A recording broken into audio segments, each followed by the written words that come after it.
Здравия.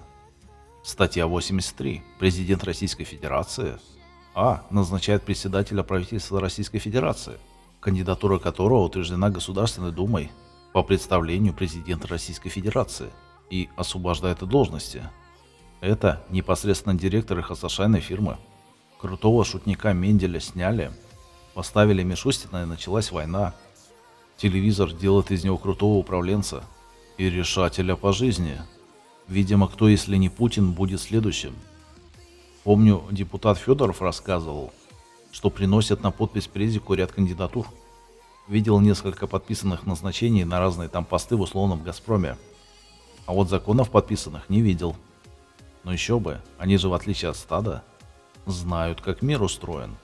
К тому же, чтобы взять на себя ответственность за то, что они творят из-за недееспособных и местами диких физлиц, требуется иметь яйца и жить по совести. Но этот пункт особенно трудный.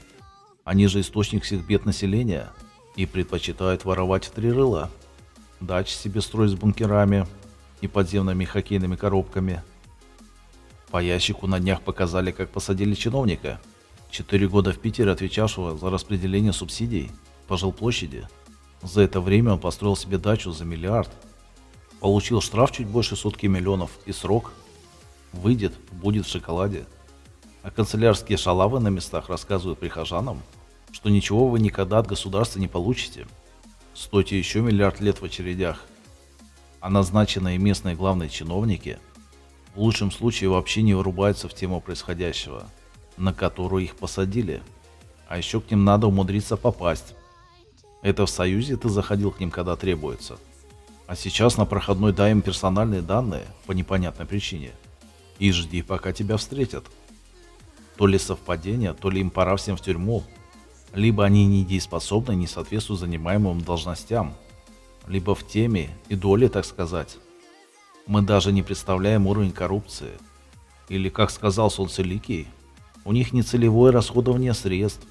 Мол, они не воруют. И, естественно, не в курсе происходящего на местах. И в целом беспомощны и ничего контролировать не могут. И вообще, президент же один, а проблем много. Чего вы нападаете на некомпетентного царька из ящика, не соответствующего занимаемой должности? Я, конечно, стебусь, но это очень частая отмазка умственно отстающих физлиц, пересмотревших ящика. Представляет Государственной Думе кандидатуру для назначения на должность председателя Центрального банка Российской Федерации. Ставит перед Государственной Думой вопрос об освобождении от должности председателя Центрального банка Российской Федерации. Вот мы и связали презика и очкастую из телевизора, у которой инфляция падает, но цены чего-то растут без остановки. Мы ни при чем, уже не катит. Впрочем, в прошлых роликах много раз говорил, что государства этого нет, как и президента. Есть только лапша на уши из телевизора. Очень хитрые гады, физлицы не поймут. И оно там еще много чего назначает, почитайте сами. Статья 84. Назначает референдум в порядке, установленном федеральным конституционным законом.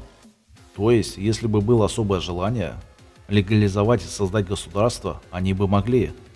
Так же, как сделали 17 марта 1991 года, легализовав Союз.